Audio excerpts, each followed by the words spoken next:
Hello! The purpose of this video is to teach you everything you need to know about Checkpoint 1 in less than 5 minutes is my goal. So we're starting out here on TaskStream. When you log into TaskStream, you're going to be on the home button and you're going to click something called Mayville State Portfolio. And that's going to bring you to this page right here. And there are 5 things that are required of Checkpoint 1. And just a little bit of background information. The reason why we have checkpoints now and we didn't in the past is because we found that students were getting all the way to student teaching and then they were unable to get all their artifacts and rationale in because they were doing it all at the end. So now we have a checkpoint in intro, so all students get that checkpoint, and then in your methods class you'll have a checkpoint 2, and the final checkpoint is now checkpoint 3. So it's just a way, checks and balances to make sure that you're filling your portfolio in along the way, which is going to make it more quality. So you're welcome for giving you a process to help you be more efficient and more effective in this portfolio presentation. So there are 5 things, as I said, that are required in Checkpoint 1. First thing is the introduction. Your introduction is your educational autobiography. Within that, you're going to upload a professional looking picture. There's 2 right there. Your next step, 3, will be to find an artifact that matches one of the 10 in-task standards. There's 10 of them there. And you need to decide whether it's what standard and then whether it's performance or knowledge. And I'll talk more about that in just a minute. So that's your 3rd thing. Your 4th thing is 1 essential studies artifact, and the 5th thing is 1 artifact from your major or your minor. So those are the 5 requirements. Let me review those with you really quickly. In your introduction, you're going to put your educational autobiography, your introduction, and your professional looking photo. You're going to choose 1 of the 10 in-task standards and upload an artifact there, deciding if it's performance or knowledge, and it's going to go into the correct category. 4th thing you're going to do is your essential studies artifact, and the 5th thing you're going to do is your artifact for your 2nd major or your minor. So there's a couple things out on Moodle that I would like to share with you, so give me a second and I'll pull those up. So out on Moodle you're going to find a link to 3 example portfolios. So I'm throwing a lot of numbers at you here, but here's the first example. So when you click on the introduction tab, as you will out on TaskStream, the introduction tab, that's what it's highlighted here, and that's going to indicate where you need to put it. So you need, under the introduction tab, you're going to put your educational autobiography and your professional looking photo. Okay? Under the in-task standards, you're going to choose 1 artifact and upload it underneath 1 standard, either performance or knowledge. So like I said here in the yellow, your responsibility is to decide which of those 10 in-task standards your artifact represents, and then decide if it demonstrates performance or knowledge. And I have a little example here for you. I've also broken it into 3 different ways that I've seen portfolios presented. This way is my favorite, when because I'm on the checkpoint 3 end where I get to see student teachers finished product. And my favorite is when students have the name of the artifact and then what course it was from, because it just frames that for me.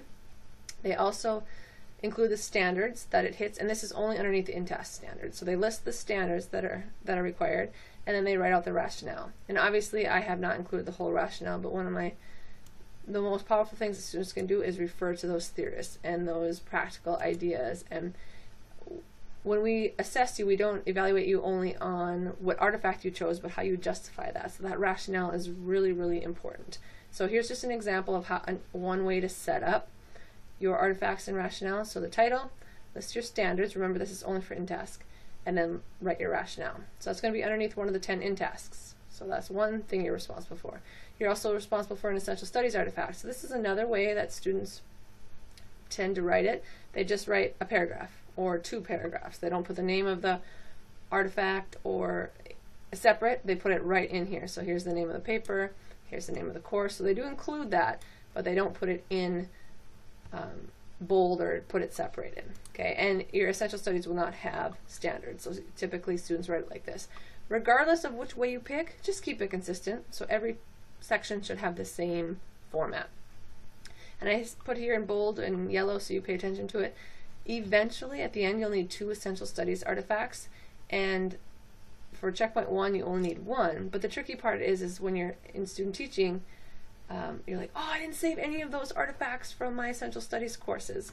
So those are your gen eds, your classes that everybody in the university has to take, not just teaching majors. So it might be a good idea to write a rationale and upload an artifact for one of those, and then just throw another artifact that you're proud of in the second one. You don't have to write a rationale or anything, but just house it there so you have access to that. And I think that's a good idea. Anything that you're proud of, just put it somewhere in your portfolio, because you can always download it and save it and put it somewhere else. So that would be my piece of advice. Another piece of advice, save your portfolio in a Word document so you always have access to it in case something happens in TaskStream. The third artifact you're going to be responsible for uploading is one from your major or your minor, and this is how I've also seen students do it. Just artifact rationale, a colon, and then they explain it. So those are 3 different ways that you could do your rationale and your artifacts, writing them up, excuse me.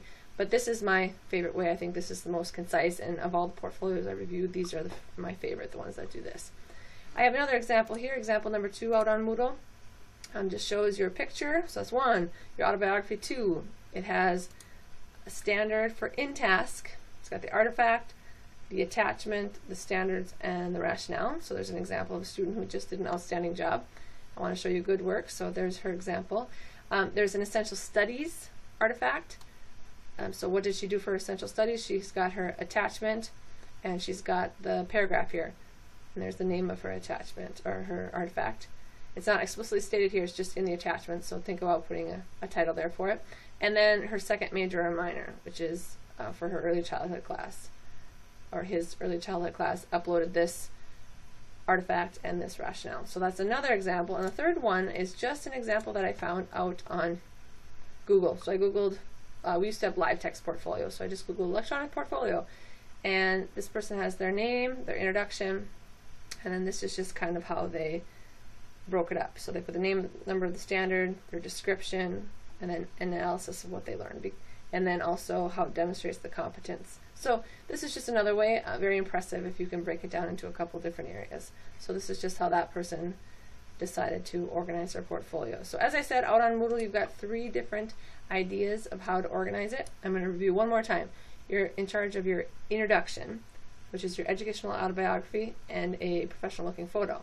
You need to choose one of the 10 in-task standards and upload an artifact to that and a rationale. You need to go to your essential studies, upload 1 artifact and rationale, and your second major minor, upload 1 artifact and rationale. As always, if you have questions, do not hesitate to ask. Thanks.